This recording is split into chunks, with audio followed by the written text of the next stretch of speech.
অসবাকো কৰিলা পূজা যাক যেন বিধি কৃষ্ণক দেখিয়া যেন পাইলা নব নিধি হাদৰে আগত আনি বৈ খাইলা আসনে খাদ্য অৰ্ঘ ধূপ দীপ দিলা সবে মানে ভীষ্মৰ অৱস্থা দেখি খালো তক মুখে কাষতে আচন্ত ভাই পাঞ্চু মহাদুখে কুন্তি সত্যৱতী আদি কান্দৈ নাৰীগণে দেখিয়া ভীষ্মৰ মৰম চৰি গইলা মনে আৰু ভীষ্মই সকলোকে দেখি হাত দাঙিব নোৱাৰে তথাপিও সকলোকে সেৱা পূজা কৰিছে ভীষ্মই দেখা পাইছে সকলোবিলাক আহি গৈছে ভগৱন্ত পুৰুষ যেতিয়া আহিছে সকলোবিলাক দেখি দেৱৰ্ষি দেখা পাইছে আৰু ওচৰতে কিন্তু বাস্তৱ দৃষ্টিত পঞ্চ পাণ্ডৱে তলমূৰকৈ আমি শোকসভা পাতিলে যেনেকৈ তলমূৰকৈ থাকোঁ আৰু নাৰীসকলে মনৰ পশ্চাতাপ মানে কান্দোনটো ৰাখিব নোৱাৰি তেওঁলোকে হুক হুকাই কান্দিবলৈ ধৰিছে হা পিতামহ ইমান ডাঙৰ হস্তপুষ্ট ইফালে যায় ধুমুহা যোৱা দিয়ে কাকো কোনো তেওঁক বান্ধিব নোৱাৰে ইমান হস্তপুষ্ট আজি এই অকল হাৰ আৰু ছালৰ মাজত এনেকৈ দেখাটো আনি এই বাহিৰত পৰি আছে এইবিলাক দুখে সুখে কান্দিব তেতিয়া ভীষ্মই তেওঁলোকক কৃষ্ণ আগত আছে তোমালোকে কিয় কান্দিছা আনন্দ তত্ত্ব গোটেই বিশ্ব ব্ৰহ্মাণ্ডৰ আনন্দ তত্ত্বটোৱে মোৰ চকুৰ আগত থিয় হৈ আছে তোমালোকে কান্দি আৰু মোক দুখত নেপেলাবা মোক আৰু মোহত নেপেলাবা তোমালোকে যিমানে কান্দিবা সিমানে মোৰ মোহটো বাঢ়ি আহিব তোমালোকৰ প্ৰতি মোক আনন্দ তত্ত্বই দেখা দিছে এই মোৰ পৰম সৌভাগ্য আৰু এই মোৰ ইচ্ছা আছে গতিকে চাওক সেইকাৰণে ভীষ্মৰ মহানিৰ্যানটোক মুখ্যোৎসৱ বুলি কৈছে কিয় তেওঁৰ সন্মুখত কৃষ্ণক তেওঁ বান্ধি লৈছিল হে প্ৰভু মই নোযোৱালৈ তুমি মোৰ মুখৰ আগৰ পৰা নাযাবা কৃষ্ণক বান্ধি লৈছিল হ'ব এতিয়া গতিকে আমাৰ মৃত্যু কেতিয়া আমি উৎসৱ হ'ব আমি সেই সময়ৰ ভীষ্ম আমি নহয় দ্বাপৰ যুগত আমি নাই হয়নে কৃষ্ণ আমাৰ আগত এনেকৈ নাহে কৈছে যে তুমি হৃদয়ত বান্ধি ল'বা মৃত্যুৰ সময়ত যদি তুমি হৃদয়ত কৃষ্ণক কথাই প্ৰভু মই প্ৰাণ এৰিব লৈছো মই চোলাটো বদলাব লৈছো বদলোৱাৰ সময়ত তুমি যাতে মোৰ হৃদয়ত উপলব্ধি হোৱা তুমি আনন্দ তত্ত্ব মোক দুখ নালাগে মই অমৃতৰ সন্তান তোমাৰ অমৃত তত্ত্ব লৈ মই এই দেহ এৰিব বিচাৰো কিন্তু তাকে নকৰি যেনে আমি বিষয়ৰ বিষ লৈ আমি এই দেহ এৰো বিষয় কি ক'লে যে কাম কুধ কুত্তা কামুৰি খাই বিষয় লাগি জীৱ যায় তেতিয়াহ'লে তুমি পিছৰ জন্মত সাপ সৰীসৃপ তুমি হবলৈ সাজু হৈ থাকা গতিকে কি ক'লে ইয়াত ভীষ্মই মানা কৰিছে তোমালোকে নেকান্দিবা হা তেওঁক স্তুতি কৰিবলৈ সুবিধা কৰি হা গতিকে আমাৰ স্তুতি কৰিবলৈ সুবিধা কৰিব লাগে অৰ্থাৎ আমি তেওঁক সহায় কৰিব লাগে স্মৰণ কৰাই দিব লাগে কৃষ্ণ নাম এই পৰম ধন একে লৈ যাওক আপুনি এইবিলাকত ইয়াতে কাম নাই আৰু এইখিনি লৈ যাওক কি বুলি কৈছে হে ৰাম হালুতক চঞ্চল লুতকে চঞ্চল ইয়াতি আনি অনুৰাগে বুলিলা সবাকো বাক্য ভীষ্ময় অনুৰাগে অ ৰাম পৰম ধাৰ্মিষ্ট পঞ্চু কৃষ্ণ তখন মুখ ইকে মহা কষ্ট তোৰা সবে পাইলা দুখ গতিকে প্ৰথমতে ভীষ্মই কৈছে হে পঞ্চ ভাই তোমালোকে যে দুখ পাইছা কাৰণ কিয় জানা দুখ পাইছা কাৰণে আজি কৃষ্ণক পাইছা তোমালোক পঞ্চ ভাইয়ে কৃষ্ণক সন্মুখ হোৱাৰ কাৰণে তোমালোকক দুখেৰে পৰীক্ষা চাই ভগৱান তোমাৰ আগত ভগৱন্ত পুৰুষ আনন্দ তত্ত্ব যোৱাৰ আগতে যিমান পাৰি দুখকেই দুখ দিব নহয় তোমাৰ কৰ্ম ফলে সেই দুখ যোৱা জন্মৰ কৰ্মখিনিৰ কাৰণে যি দুখ পাবলগীয়া আছে সেই দুখ তোমাক লঘু কৰাই গৈ থাকিব পাবই লাগিব। যোৱা জন্মৰ কৰ্মফলত আমি আজি ইয়াতে এনেকা সাধু সংগত পাইছো। এই জন্মৰ নহয়, এই জন্মটো আমি পিছৰ জন্মত ভোগে কৰিম। পূৰ্ব জন্মত আমি কিবা নহয় কিবা এটা ভাল কাম আমাৰ জীৱকেইটাই কৰিছো। শৰীৰ মনুষ্য নহ'ব পাৰে, কিবা নহয় কিবা। আৰু সেইকাৰণে আমি ইয়াত এইখিনি সময়ত এনেকুৱা দুৰ্ঘোৰ কলিকালত কৃষ্ণ কথা একান্ত মনে শ্ৰৱণ কীৰ্তন কৰি ভগৱন্ত পুৰুষৰ নাম গুণ কীৰ্তন কৰি এই মানৱ জীৱন ধন্য কৰিবলৈ সুখ আৰু সুবিধা পাইছো। যদি নকৰো নেপাওঁ। আৰু কৈছে যে তোমালোকে কৰিবলগীয়া বহুত আছিল, পাবলগীয়া, কিন্তু ভগৱন্ত পুৰুষ তোমালোকৰ সন্মুখত আছে, সেইকাৰণে তোমালোকৰ দুখৰ এতিয়া লাঘৱ হ'ল। তাৰপিছত কি কৈছে, হে ৰাম হে জানো নাই তু দুখ লিখিত তোমাৰ অকালে ঘটাইলে কয় আখি ইখবনিকাৰ। সুখ দুখ কালৰ অধীন, এই কালে মিলাব। কাল মানে ঈশ্বৰ। সুখ দুখ ঈশ্বৰেহে মিলায়। এইটো ভকতৰ বাক্য যে আমি সুখ পাওঁ দুখ পাওঁ আমি ঈশ্বৰে মিলাম। জ্যোতিষশাস্ত্ৰ প্ৰমাণ ক'ব তোমাৰ গ্ৰহ দোষ আছে, জ্যোতিষশাস্ত্ৰবিলাকে ক'ব। গতিকে বিভিন্নজনে বিভিন্ন উপদেশ দিয়ে, কিন্তু আচলতে ভকতৰ বাক্য হ'ল যে সুখ দুখ ঈশ্বৰেহে মিলায়। ঈশ্বৰৰ কৃপাতে সুখো পোৱা যায় আৰু ঈশ্বৰৰ কৃপাতে দুখো হয়। আৰু ঈশ্বৰ কালে শেহৰে জগতৰ আয়ু সংসাৰত ভমামে ভক যেন বায়ু। আৰু ঈশ্বৰ কাল এটা ভগৱন্ত ঈশ্বৰ পুৰুষৰ এটা স্বৰূপ হৈছে কালস্বৰূপ। সেই কালস্বৰূপটো জীৱৰ আয়ুস হৰণ কৰি লৈ যায়। এইটো কাল। কাল মানে সময়। সময়ে সদায় আয়ুস আমাৰ ক্ষয় কৰে। আৰু সংসাৰত জীৱক সময় ঘৰ যেন বায়ু। আমি আজি ইয়াত আছো, ইয়াৰ কিছু সময়ৰ পিছতে ক'ত কেনেকে ক'ত যাব লাগিব কোনো গম নাপায়। কাৰো শক্তি নাই, ভগৱন্তইহে জানে। এই মুহূৰ্তত ইয়াত আছো, এই মুহূৰ্তত ক'ত কেনেকে ক'ত যাবলগীয়া হয় আমি গম নাপাওঁ। ধন জন জীৱনতি লেখে কৰে চন্ন কাল কতৰ কিব হেন নাহি একো জন। হে ৰাজন, ৰজাৰ যুধিষ্ঠিৰক কৈছে কালক তৰ্কিবলৈ কোনেও নোৱাৰে। সেইকাৰণে মাধৱ মহাপুৰুষে লিখিছে যে কৃষ্ণ একদেৱ দুখ হৰি কাল মায়া দি অধিকাৰী। কৃষ্ণ বিনে শ্ৰেষ্ঠ দেৱ নাহি নাহি আৰু। মাধৱ মহাপুৰুষে এটা ডাঙৰ কথা তাত লিখিছে, চাওক, একমাত্ৰ দেৱতা ৩৩ জনৰ দেৱতা আছে, কিন্তু একমাত্ৰ দেৱতা কৃষ্ণই জীৱৰ দুখ হৰণ কৰিব পৰা দেৱতা। দুখ হৰণকাৰী দেৱতা আন কোনো নাই। আপোনালোকে প্ৰমাণ পাব, পুৰাণবিলাকত পাব। দেৱতা দুখত পৰিলে কোনে তৰাই?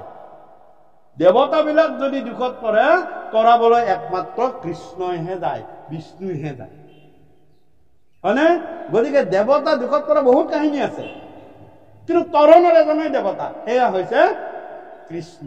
মাধৱ মহাপুৰুষে যে কৃষ্ণই জীৱৰ একমাত্ৰ দুখ হৰণ কৰিব পৰা দেৱতা। দুখহাৰী কাল মায়াদিৰো অধিকাৰী, তেওঁ কালৰো অধিকাৰী। মই ক'লো না অলপ আগতে, কাল এনে কোনটো কাল যে আমি ইয়াত আছো, কালৰ গতিত আমি ক'ত যাম, কেনেকে যাম, কি কৰাম আমি কোনেও গম নাপাওঁ। তেওঁ জানে নিয়ন্ত্ৰণ কৰিব। তুমি এই মনুষ্য জীৱন পাইছা, কিন্তু তোমাৰ যদি তুমি মনুষ্য জীৱনত তুমি ভগৱন্তৰ নাম গুণ তুমি আজি নললাই, তুমি পিছৰ জন্মত তুমি কি ভাল পাইছা যে তুমি ঘৰটোৰ ভিতৰতে সোমাই থাকি অন্ধকাৰত আবদ্ধ হৈ থাকিয়ে ভাল পাইছা। ঠিকে আছে, তুমি যদি অন্ধকাৰ ভাল পোৱা জীৱ, তেতিয়া নেক্সট জন্মত তোমাক আফ্ৰিকাৰ ঘাট এটাত জীৱ কৰি দি দিম, তাত তুমি থাকিবা।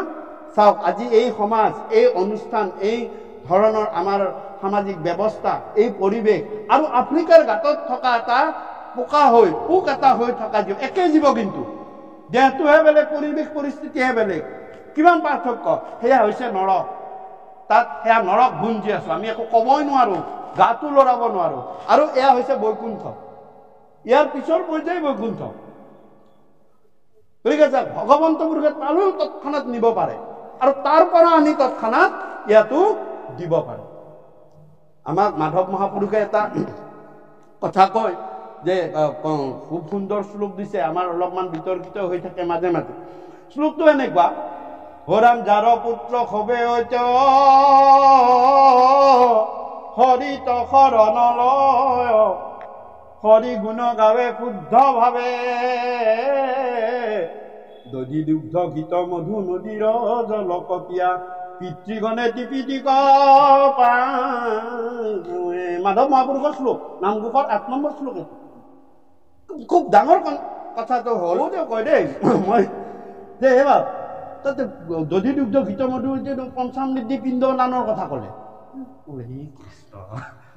আপুনি যিজন মাধৱ মহাপুৰুষ গুৰুজনতকৈও বেছি ষ্ট্ৰিক্ট। কাৰণ প্ৰমাণ যে গুৰুৰ গৃহৰ ভিতৰত পাকঘৰত এটা ঘট আছিল, ঘটত মানে এই ঘট পূজা কৰে। কালিন্দী আয়ে ভিতৰত ঘট এটা ৰাখি থৈ দিছিল। মোক কৃপালু গুৰুজনাই ক'লে, মাধৱ আজি আৰু বতৰ বেয়া, যাব নালাগে, আমাৰ গৃহত এতিয়া অন্নমুঠি ল'বা, আয়ে বিশুদ্ধ কৰিব। মাধৱ মহাপুৰুষে ক'লে, গুৰু মই ঘট থকা ঘৰত অন্ন নলওঁ। ঘট আছে, আপোনাৰ ঘৰৰ ভিতৰত চৌকাৰ ওচৰত ঘট এটা আছে। যেতিয়ালৈ সেই ঘট উলিয়াই নপঠিয়াব, শুচি শুদ্ধ নকৰিব, মই অন্ন নলওঁ। সেই মাধৱ মহাপুৰুষ ঘট থকা কাৰণেও তেওঁ সেই ঘৰত গুৰুৰ গৃহতে অন্ন নলয়, পিছত লৈছে চাফ চিকুণ কৰি আদি। সেই মাধৱ মহাপুৰুষে পিণ্ডদানৰ কথা লিখিব পাৰেনে? কেতিয়াও নোৱাৰে, নিলিখে। তেওঁ কথা ক'লে কি, যে যাৰ পুত্ৰ শব্দটোৰ পৰা ডেফিনিশ্যন কৰা দিছে। পুত্ৰ শব্দটোৰ আক্ষৰিক মানে অৰ্থটো হ'ল পুত যোগ উৰ্ত, পুত যোগ উৰ্ত ইজুকাল টু পুত্ৰ। সংস্কৃত শ্লোকটো আছে, শ্লোকটো অলপ থাকিব, কিন্তু ভাঙনিটো এনেকৈ পুত যোগ উৰ্ত। পুত মানে এখন নৰক আছে। গুৰুৱে 28খন নৰকৰ ভিতৰত এখন পুষ্য বা পুত নৰক বুলি লিখিছে। এই নৰকৰ প্ৰাণীবিলাকৰ, জীৱবিলাকৰ আহাৰ হৈছে তেজ আৰু পুষ। যিবিলাক জীৱ তেজ পুষ ভুঞ্জি থাকে, খাই জীৱন ধাৰণ কৰে, তেওঁলোকক পুত নৰক ভুঞ্জি থকা বুলি। পুত মানে আবিধানিক অৰ্থ হ'ল গেলা পচা। আমাৰ শুৱালকুছিৰ ফালে বা লোৱাৰ আছামৰ ফালে নাই, আপাৰ আছামত এটা শব্দ আছে, ৰাতি ভিজাই থোৱা ভাতকেইটা ৰাতিপুৱালৈ পুতনি ভাত বুলি কয়। পুতনি ভাত আমাৰ কি বুলি কয়, আমিতো জকৰা ভাত বা পইতা ভাত শব্দটো আমি কওঁ, কিন্তু আপাৰত এইটো পুতনি ভাত বুলি কয়। এই পুতনি ভাত কেইটামান আছে দি দিয়ে, তাৰমানে পুতনি মানে গেলাই থলো, ৰাতিটো আমি পানী দি ভাতকেইটা গেলাই থৈ দিলো। গতিকে এই পুত নামৰ পুত যোগ উৰ্ত মানে উত্তৰণ দিয়ে। আমাৰ পিতৃপুৰুষসকলে সংসাৰ ধৰ্ম কৰ্মৰ দায়িত্বত পৰি কিবা কাৰণত যদি মনুষ্যৰ পৰা মনুষ্য যোনিৰ কৰ্মে নিষেধ জনিত ভুঞ্জি যাবলগীয়া হৈছিল, হ'ব পাৰে কিবা সংসাৰৰ দায়িত্বত তেওঁ কি আছিল মনুষ্য, কিন্তু কিবা এটা কৰ্মৰ ফলত মনুষ্য যোনিৰ কৰ্মে নিষেধ জনিত ভুঞ্জি দীনবন্ধু দামোদৰে নিষেধ জুনিলে, অৰ্থাৎ পুত নামৰ নৰক যদি ভুঞ্জিবলগীয়া হ'ল, নুভুঞ্জিছেও কথা নাই, ভুঞ্জিলেও যদি ভুঞ্জিবলগীয়া, পুত নামৰ নৰকত যদি ভুঞ্জি আছে, তেওঁ উত্তৰণ দিব লাগিব। কি কৰ্ম উত্তৰণ দিব? এই মস্ত এখন ৱাল দি তাক দাতা অমুকৰ স্মৃতিত অমুক পুত্ৰই সেইটো কোৱা নাই গুৰুৱে, যে যাৰ পুত্ৰ হবে ঐত হৰিত শৰণ লৈ হৰি গুণ গাৱে শুদ্ধ ভাৱে। এইখিনি কৰ্ম শুদ্ধ ভাৱে। তেতিয়া কি হয়? দধি দুগ্ধ ঘৃত মধু নদীৰ জল খাই আছিলে কি তেজপুষ, এতিয়া কি হবলৈ কৈছে? যে দধি দুগ্ধ ঘৃত মধু নদীৰ জল খাই ভাল পোৱা জীৱটো কি কওকচোন? দধি দুগ্ধ ঘৃত মধু খাই তৃপ্তি পোৱা জীৱটো কি বাৰু? মনুষ্যহে দধি দুগ্ধ ঘৃত মধু নদীৰ জল খায়, বা নদীৰ জল মানে পবিত্ৰ জল, আৰু জল খাই তৃপ্তি পায়। চাওক পুত্ৰৰ সেইটো কৰ্মই একেটানে পুষ্য নামৰ নৰকত ভুঞ্জি থকা জীৱক কি কৰিলে টান মাৰি লৈ গুচি গ'ল কলৈ কয় মনুষ্য জনিলৈ হৈ আছিল যুগ্ম তাৰ পৰা পূৰ্ণ সাঞ্চিহে মনুষ্য হ'ব লাগে কিন্তু পুত্ৰই এটাই কাম কৰিলে হৰিত শৰণ লৈ হৰি গুণ গাৱে শুদ্ধ ভাৱে আৰু এই কৰ্মই পুত্ৰৰ সেই কৰ্মই একেটানে নি তাৰ পৰা না তোমাৰ পুত্ৰই উপযুক্ত যুগ ধৰ্ম অনুযায়ী উত্তম কৰ্ম গুৰুৰ কৃপাৰে কৰিছে গতিকে তুমি ইয়ালৈ আহা ক'লৈ আহা মনুষ্যলৈ আহা সেই শব্দ শাৰীটোৰ অৰ্থটো দেখাইছে এ হৰিনাম অতি অঘটন কুঘটাৱে গালে আনি পৰম আশ্চৰ্যই দে শুনা সবে প্ৰাণী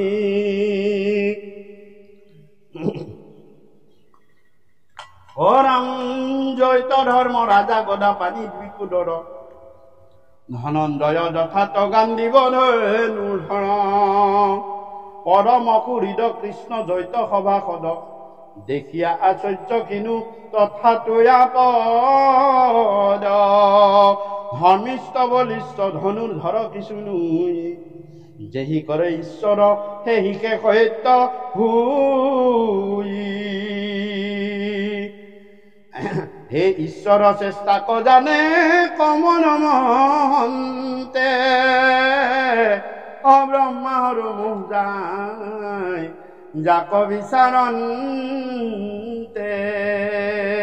যে হে যুধিষ্ঠিৰ হে ভীম হে অৰ্জুন হে নকুল হে সহদেৱ ধৰ্মিষ্ঠ বলিষ্ঠ ধনুৰ্ধৰ এইবিলাকে কোনো কাম নাই ঈশ্বৰে যিটো ভাবিব যিটো কৰাব সেইটোহে হ'ব মই তোমালোকক কৈছো এইবিলাকৰ কিয় কাম নাই যে তোমালোকতো তাত সকলোৱে আছিলা যেতিয়া দ্ৰৌপদীৰ বস্ত্ৰ হৰণ কৰে একোডাল কৰিব নোৱাৰে দ্ৰৌপদীয়েওতো সুধিছিলে বস্ত্ৰ হৰণৰ পিছত হে স্বামী কৃষ্ণ সুধিছে হে কৃষ্ণ তুমি মোৰ বস্ত্ৰ হৰণৰ কৰাৰ সময়ত ইমান দেৰি কিয় কৰিলানো আৰু যদি অকণমান দেৰি কৰা হ'লে মোৰ বস্ত্ৰ খুলি মই গোটেই সভাসদৰ মাজত মোৰ মৰ্যাদা হানি হৈ গুচি গ'ল কৃষ্ণ সুধিছে তুমি ইমান কিয় দেৰি কৰিছা হা তেতিয়া কৃষ্ণ কৈছে হে দ্ৰৌপদী দেৰি মই কৰিছো না তুমি কৰিছা বোলে কি বোলে তোমাক যেতিয়া দুখাখনে ভিতৰৰ পৰা চুলিত ধৰি টানি আনে তুমি ৰাস্তাত আহি থাকোঁতে কি ভাবি আছিলা ভাবিছা ক'ত পাৰিব ধৰ্মৰাজ আছে পিতামহ ভীষ্ম আমাৰ ফালে আছে দ্ৰোণাচাৰ্য আছে হা অৰ্জুন মোৰ ধনুৰ্ধৰ সখা আছে ভীম আছে হা নকুল আছে সহদেৱ আছে 5টা পতি আছে আৰু আমাৰ ফালত বহুত ভিতৰৰ মানুহ আছে মোক তাতে মোৰ বোৱাৰী মই পাণ্ডৱৰ বোৱাৰী মোক ব্যৱস্থা কৰিব পাৰিব দুখাখনে এই বুলি ভাবি আহি তুমি তোমাক খেলা মাৰি দিলে মায়াময় পতিৰ ওচৰত গলা যুধিষ্ঠিৰৰ ওচৰত ধৰ্মৰাজ যুধিষ্ঠিৰ তোমাক ৰক্ষা কৰা কি কৰিলে মাথাটো তল কৰি দিলে একো কৰিব নোৱাৰিলে কাৰণ হাৰি থৈ দিছে অধৰ্মত গৈছে অধৰ্মীৰ সংগ দিছে ভীমৰো বল নাইকিয়া হ'ল সেইখিনি সময়ত তলমূৰ কৰিবলগীয়া হ'ল অৰ্জুনৰো গান্ধীবে কাম নকৰা হ'ল অৰ্জুনৰ ওচৰত গ'লা তেওঁ একো নকৰিলে সহদেৱৰ ওচৰত গ'লা নকুলৰ ওচৰত গ'লা একো কোনে একো কৰিব নাই আহিলা তুমি পিতামহ ভীষ্ম হে পিতামহ তোমাৰ কুলৰ মৰ্যাদা এতিয়া নাইকিয়া হয় তোমাৰ এই ৰাজসভাত নাৰী ব্যৱস্থা হ'বলগীয়া হৈছে চাও তোমাৰ বোৱাৰীক এতিয়া মৰ্যাদা হানি কৰা হৈছে তুমি কিবা এটা ব্যৱস্থা কৰা কিন্তু পিতামহ ভীষ্ম কি হ'ব অধৰ্মৰ চাউল খাই আছে তেওঁ মূৰ তল কৰিবলগীয়া তুমি একো কৰি দ্ৰোণাচাৰ্যৰ ওচৰলৈ আহিলা তেওঁ একো কৰিব নোৱাৰিলে ধৃতৰাষ্ট্ৰৰ ওচৰলৈ আহিলা ধৃতৰাষ্ট্ৰ অন্ধপুত্ৰ মহৎ অন্ধ হৈ আছে তেওঁ একো নকলে বাধা নিদিলে পুত্ৰ আনকি গান্ধাৰীৰ ওচৰলৈ আহিলা তুমি ৰাজৰাণী গান্ধাৰীও কি কৰিলে পুত্ৰ মহৎ মূৰটো ঘূৰাই দিলে তোমাৰ নুশুনিলে তাৰপিছতে তুমি মোৰ তালৈ আহিছা দেৰি কোনে কৰিছে তুমি ডাইৰেক্ট যদি মোৰ তাতে আহিলাহেঁতেন যে মই সকলো বাদ দিলো হে প্ৰভু তুমি জগতৰ স্বামী এওঁলোক মোৰহে স্বামী তুমি জগতৰ স্বামী মোক কিবা কৰা দেৰি তুমি কৰিছা আৰু তুমি যেতিয়াই মোক স্মৰণ কৰিছা একান্ত মনে মই তেতিয়া তোমাৰ ধাৰ পূজাই দিছো 3টা বস্তু সকলোকে দান কৰিব কৈছে অন্ন বস্ত্ৰ আৰু জল জীৱনত যদি অন্ন দান কৰা তুমি তেতিয়া মনত ৰাখিবা তোমাৰ জীৱনত ভগৱন্ত পুৰুষে অন্নৰ কোনোদিন কমি হ'ব নেকি। সকলোতে ভগৱন্তই তোমাক অন্ন মিলাবই মিলাব। তুমি মৰুভূমিৰ মাজত যোৱা তোমাক ভগৱন্তই অন্ন তাত দিব। প্ৰমাণ আছে, উদাহৰণ আছে। আৰু বস্ত্ৰ 2 নম্বৰ বস্ত্ৰ দ্ৰৌপদীয়ে সেই আঙুলিটো কাটোতে সুদৰ্শন চক্ৰ যে শিশুপালক যেতিয়া আঙুলিটো কাটে তেতিয়া তাতে নিজৰ চাদৰখন ফালি অকমান মেৰাই দিছিলে। আৰু ভগৱন্ত পুৰুষে কৈছে যে এয়া ধাৰ তোমাৰ থাকিল, মই এই ধাৰ তোমাৰ মাৰিম। কিন্তু সেইদিনা মনত পৰিলে হয় আজি মই সেই ধাৰ মাৰিবলগীয়া হ'ল। আৰু ভগৱন্ত পুৰুষে অনন্ত মানে 60,000 মানে হাতীৰ বল দুখাখনৰ, সেই দুখাখনে টানি ভাগৰি পৰি গ'ল। তথাপিও বস্ত্ৰ সেই অকমান বস্ত্ৰ দিয়াৰ পায়। আৰু 3 নম্বৰ জল বিপ্ৰ দামোদৰৰ পত্নীয়ে তেওঁক এগিলাচ পানী আনি দিছিলে। ঘৰত একো নাছিল, পানী গিলাচটো আছে। ক্ষুধিতম তৃষ্ণম পীড়িতম ভিক্ষম দেহি ভিক্ষম দেহি এই শব্দটো কৈছিল। তেতিয়া বিপ্ৰ দামোদৰৰ পত্নী ভিতৰত দেখিলে একো টুকুটকণ এটাও নাই, স্বামী মাগিব গৈছেহে। এই কলহটোৰ তলতে থকা এগিলাচ পানী ললে, সেই পানী গিলাচ লৈ তেওঁ ওলাই আহিলে। আহি কলে হে বিপ্ৰবৰ, কৃষ্ণ আছিলে হে বিপ্ৰৰ বেশ লৈ গৈছিলে, হে বিপ্ৰবৰ তৃষ্ণাম নিপৰিতম তৃষ্ণাম নিপৰিতম, যে তুমি তৃষ্ণাহে দূৰ কৰা, মই তোমাক অন্ন বা ক্ষুধা নিবাৰণ কৰিবলৈ মই শক্তি নহল। এই বুলি কৈ দুটোপাল চকু পানী তেওঁ ভগৱন্তৰ শ্ৰীচৰণত পেলাই দিলে। ভগৱন্ত দেখিলে ইছৰাম এওঁৰ মই ধৰুৱা হৈ গলো, গতিকে এওঁৰ যোগেদি মই বিপ্ৰক মোৰ মুখলৈ টানি লৈ গুচি আহিলো আৰু গোটেই দৰিদ্ৰ এওঁলোকৰ পৰা নাইকিয়া কৰিম। চব এগিলাচ জল দিয়াৰ কাৰণে ভগৱন্ত পুৰুষে 3 ত্ৰৈলোক্যৰ ঐশ্বৰ্য বিপ্ৰদামোদক। এই 3টা বস্তু সুবিধা পালে নিজৰ শক্তি সামৰ্থ্য অনুযায়ী এইটো দান কৰিব লাগে। ভকত বৈষ্ণৱ যেনেকুৱা যি নহওক দুখী সুখী ভগৱন্ত পুৰুষক এই 3টা বস্তু দান কৰিব লাগে। আৰু ইয়াতো কৈছে যে তেতিয়া কৈছে যে এইবিলাক কোনো কথা নাই, ধৰ্মিষ্ঠ বলিষ্ঠ এইবিলাক কোনো কথা নাই, কৃষ্ণই যিটো ভাবিবা সেইটোৱে হ'ব, কৃষ্ণৰ বাহিৰে তোমালোকে বেলেগক এই বুলি ক'লে কি কৈ আছে। তাৰপিছত ভীষ্মই দেখাই দিছে। এয়া আমি কথাবিলাক যে কৈ আছো ভীষ্মক কৈ থকা নাই, ভীষ্মক নিমিত্ত কৰি কৃষ্ণ কৈ আছে। জিভাৰ আগত কি চাপি দিছে, হাত দাঙিব নোৱাৰে। কি কৰিছে, হৰামে চিনাইবে লাগিলা ভীষ্মে মেলি আঙুলি, হাতখন লাহে লাহে দাঙি এই কৃষ্ণৰ ফাললৈ টুৱাই দিছে।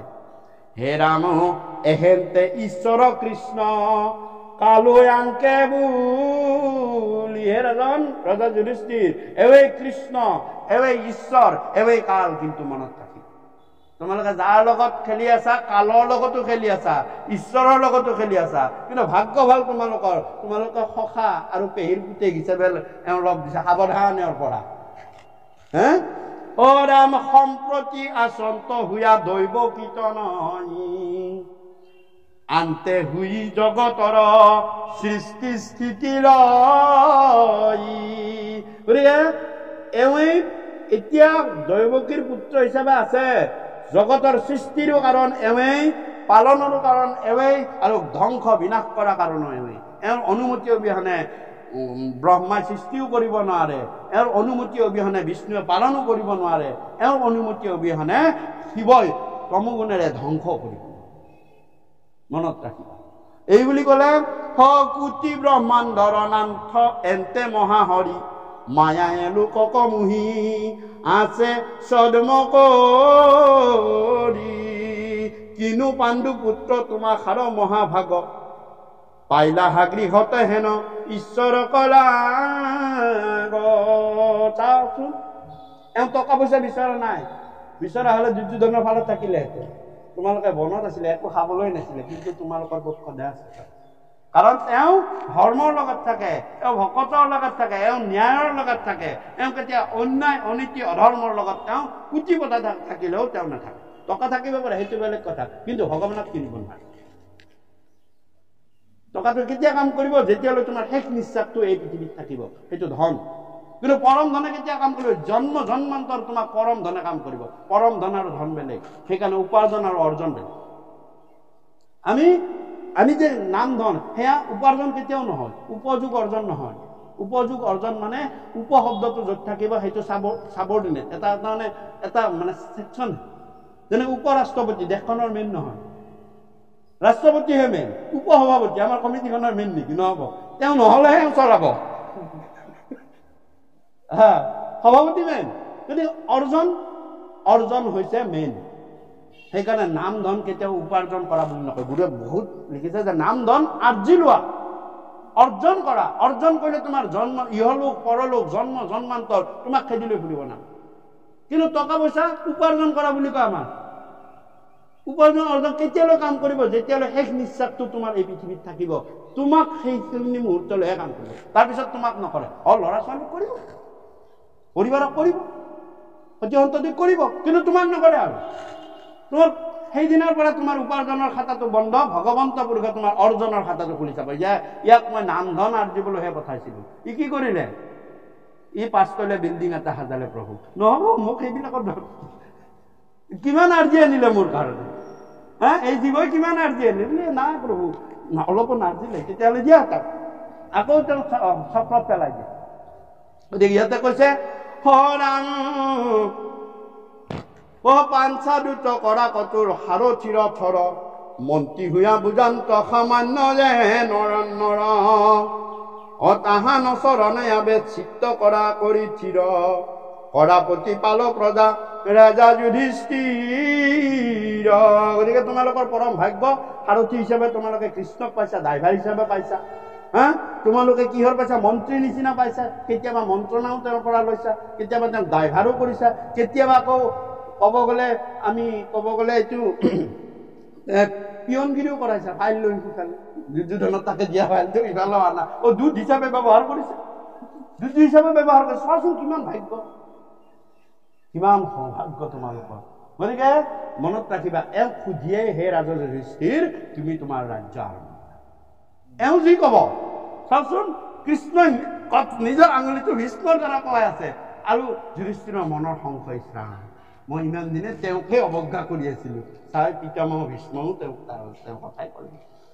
মহাৰাম দান ধৰ্ম ৰাজ ধৰ্ম মুখ্য ধৰ্ম ছয়। মহাৰাজ যুধিষ্ঠিৰক ভীষ্মই দান ধৰ্মৰ কথা ক'লে। ৰজা হ'লে কি কি বস্তু কেনেকে দান কৰিব লাগে মই অলপ আগতে ক'লোৱে, যে কি দান উত্তম দান, শ্ৰেষ্ঠ দান বুলি কৈছে। এনেকুৱা দানৰ বহুত কথা ক'লে, মহাভাৰতত আছে। আৰু ৰাজধৰ্ম, ৰজা হৈ কি ধৰ্ম পালন কৰিব লাগে, কেনেকে ন্যায় নীতি আচৰণৰ কথা পালন কৰিব দিলে। আৰু মুখ্য ধৰ্ম ছয়, মুখ্য কেনেকে পাব পাৰি, মুখ্য কেনেকে পাব পাৰি, যে মুক্তি কেনেকে পাব পাৰি। কিছুমানে জ্ঞানৰেও পায়, কিছুমানে কৰ্মযোগেৰেও পায়। গীতাত 3টা যুগ কৈছে, আৰু এটা আছে ভক্তি যুগ। গতিকে জ্ঞান যুগ মাথায় কাম কৰিব, কৰ্মযুগ শৰীৰে কাম কৰিব। জ্ঞান যুগৰ অস্ত্ৰটো হৈছে মাথা। তুমি মাথাৰেও ভগৱন্তক চিন্তা কৰি তুমি এটা সময়ত জ্ঞানত তুমি সাফল্য লাভ কৰি ভগৱন্তক পদ পাব পাৰা।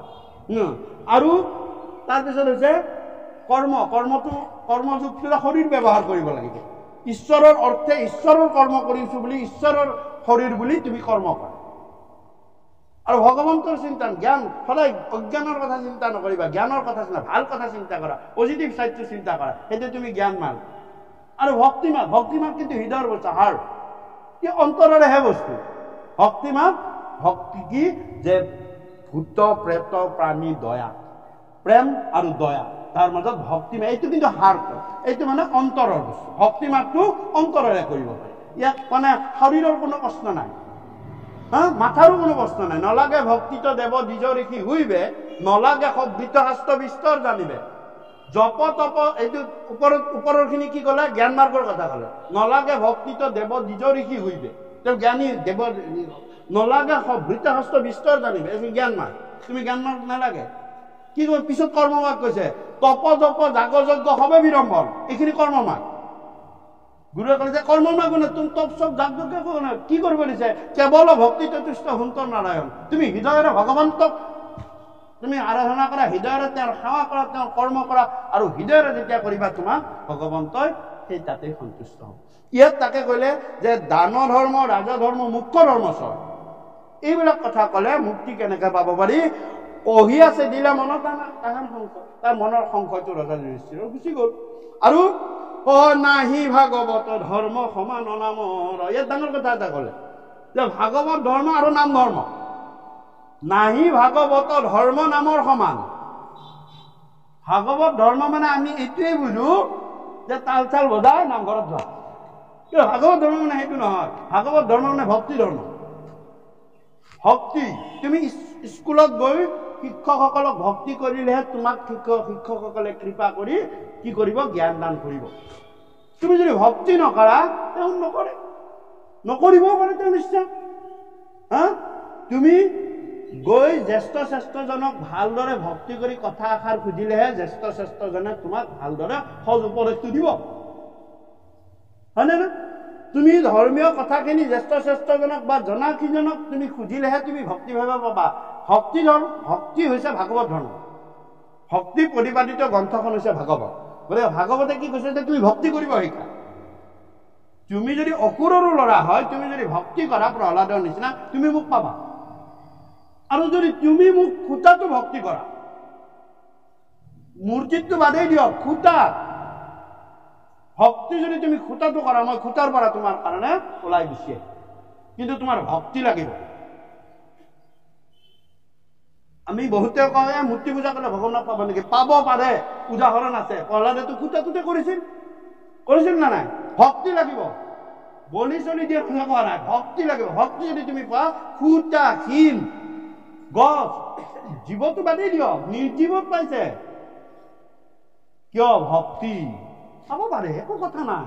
তুমি তাত বাধাও কৰিব নোৱাৰা। ভক্তি দি তেওঁ পাব পাৰে, কিয় নোৱাৰে? প্ৰমাণ আছে।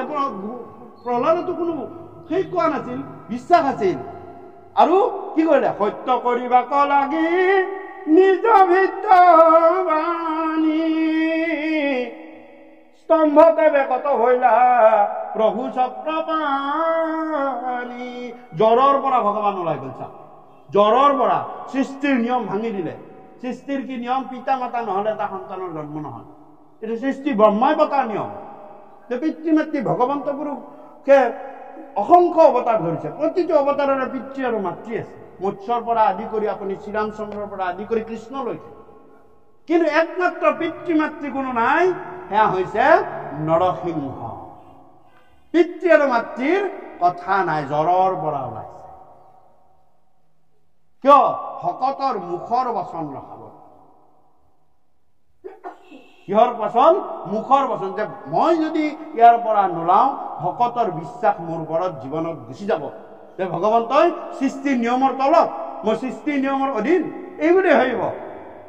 কিন্তু মই ভকতৰ কাৰণে সৃষ্টিৰ নিয়মৰ ঊৰ্ধত। পিতৃ মাতৃ মোৰ প্ৰয়োজন নাই, কাৰণ মই ভকতক বচাব লাগে। কেতিয়াবা ভকতক বচাবৰ কাৰণে গৈ আছে চৰিত পুথিটো আছে।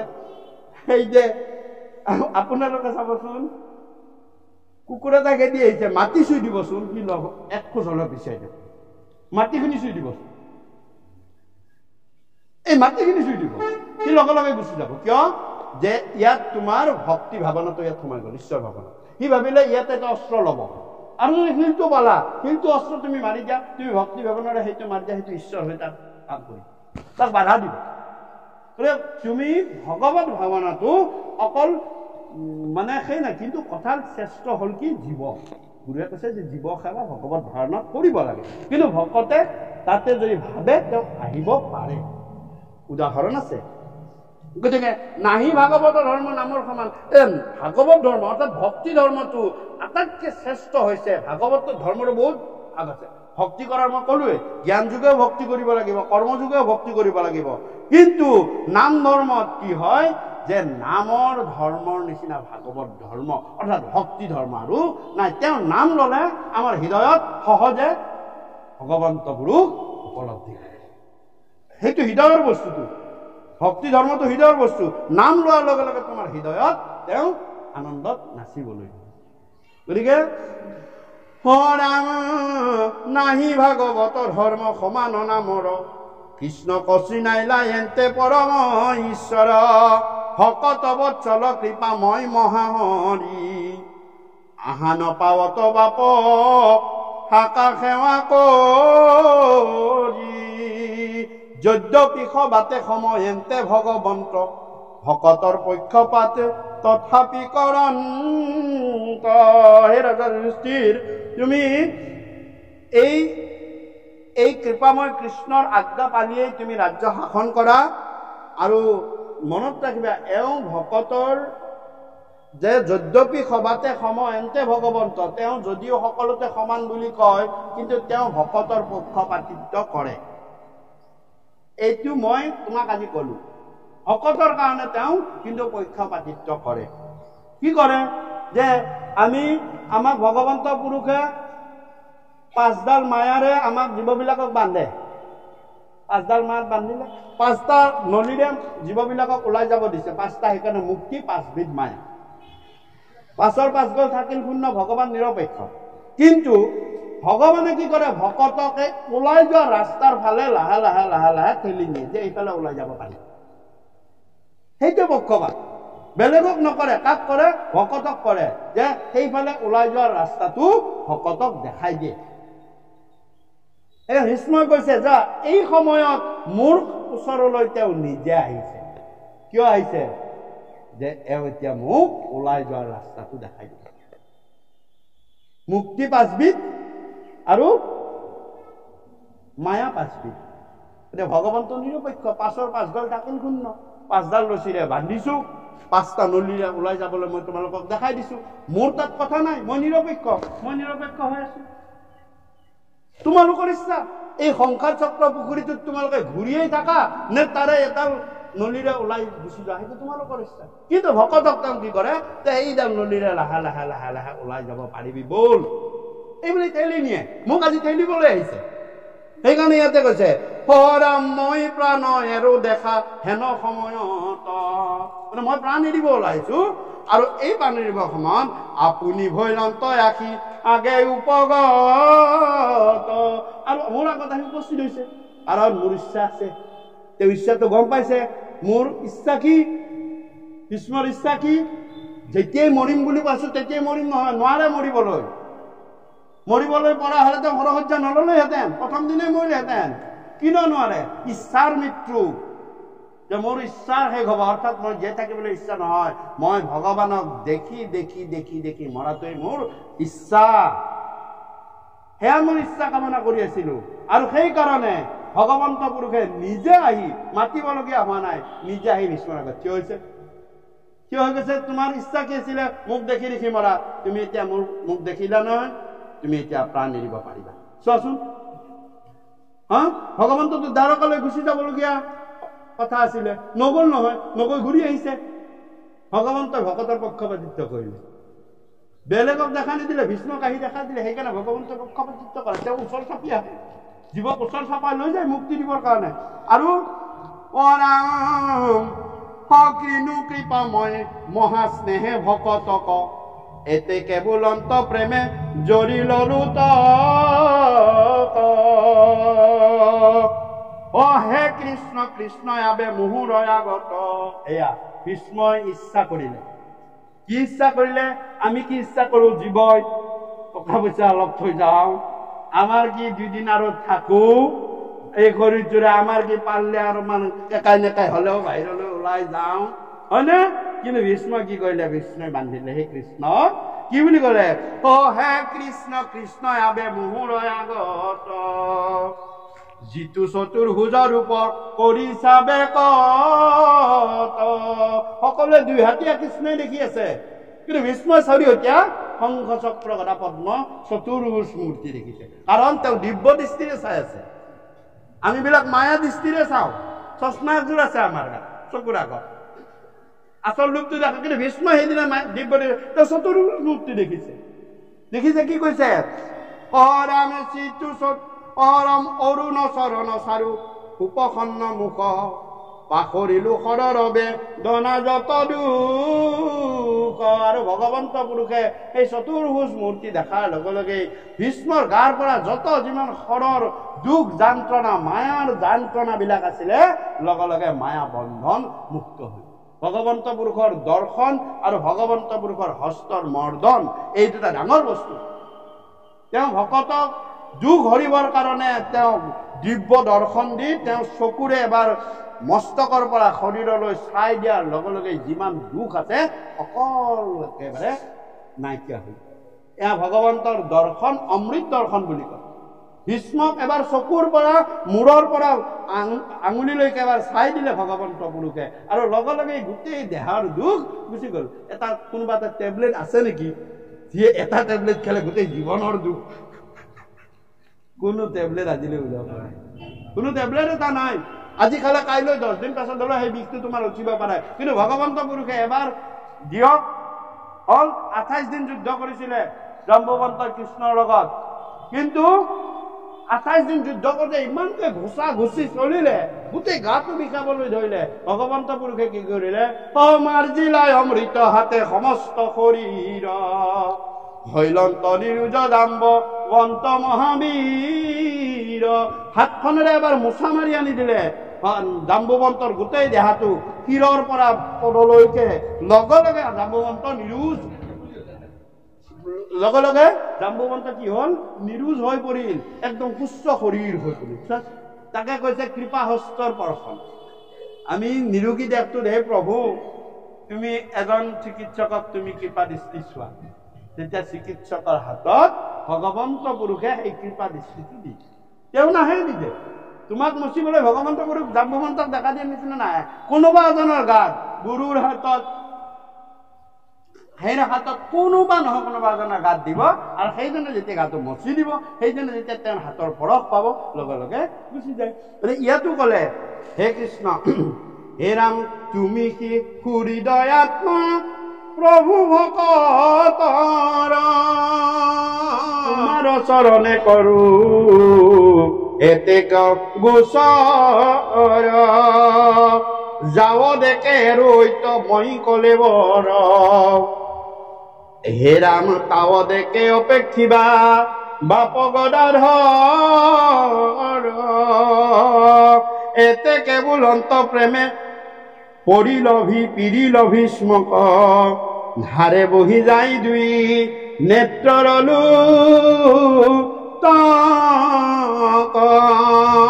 থাকিলন্তে স্তম্ভি ভীষ্মে কৃষ্ণ কণি দেখি কৃষ্ণ ভৈল আকুল ভকতি দান দেখি তাৰপিছত ভীষ্মই ক'লে হে কৃষ্ণ হে বাপ গদাধৰ মোৰ এটা ইচ্ছা আছে মই যেতিয়ালৈ এই দেহটো নেৰো তেতিয়ালৈ তুমি মোক এনেদৰে সুন্দৰকে শংখ চক্ৰ গদা পদ্ম ধৰি মোৰ আগত দেখা দি থাকিবা এই মোৰ মনৰ ইচ্ছা আৰু ভীষ্মই এই ইচ্ছাটো কৰিয়েই ভগৱন্ত পুৰুষে ভীষ্মৰ সেই কথাটো শুনি ভগৱন্ত পুৰুষে তেওঁ নিজৰো মানে চকু একদম জলজলীয়া হৈছে চা মোৰ বৈষ্ণৱৰ কি আগ্ৰহ কি ভীষ্ম আমি সকলোৱে ভাবি থাকোঁ কিন্তু এওঁ কি আগ্ৰহ কৰিছে আৰু সেই কাৰণে চাওক হৈছে যে সেই কাৰণে অৰ্থাৎ ভীষ্মৰ সেইকাৰণে মহাপ্ৰাণটোক ভীষ্ম মুখ্যোৎসৱ বুলি কৈছে কিয় যে মৰিবৰ সময়ত তেওঁ দেহ এৰিবৰ সময়ত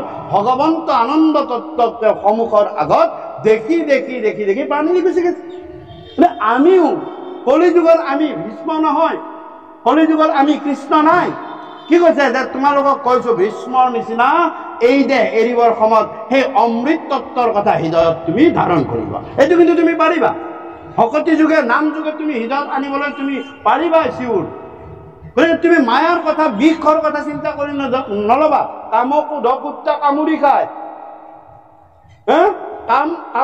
কামনা যদি তোমাৰ হৃদয়ত থাকে সেই এটা কামোৰ কোনে কামুৰিব সেই কুকুৰটোৱে কামুৰিব আৰু কামকোধ খং যদি থাকে কাৰোবাৰ ওপৰত খং থাকিলে তোমাৰ সেই খঙে পিছৰ জন্মত কুকুৰ হ'বলৈ তুমি একদম চিউৰ খং লৈ যদি মৰা কামনা লৈ যদি মৰা তুমি বিষময় পানী হ'বই লাগিব চিউৰ কিন্তু তাকে নকৰি তুমি কি কৰা ভীষ্মৰ নিচিনা মৰা তেতিয়া তোমাৰ মৃত্যুটো উৎসৱ হ'ব মনুষ্যই পাতক নাপাতক দেৱতাই পাতিব পৰম দেৱতা ঈশ্বৰ কৃষ্ণ কাৰণ সকলো আছে তুমি বেলেগে পাতিব নালাগে দেৱতাই পাতিব যে এই মহান ভগৱন্ত ঈশ্বৰৰ নাম লৈ লৈ তেওঁ সেইকাৰণে মোৰ কৃপালু গুৰুজনাই ভীষ্মৰ মুখ্যোৎসৱ বুলি ভাগৱতৰ প্ৰথম স্কন্ধত লিখিছে লিখি আমাক কৈছে যে আচলতে দেহ এৰিবৰ সময়ত এনেকুৱা অৱস্থা গ্ৰহণ কৰিব লাগে, যিটো ভীষ্মই কৰিছিলে।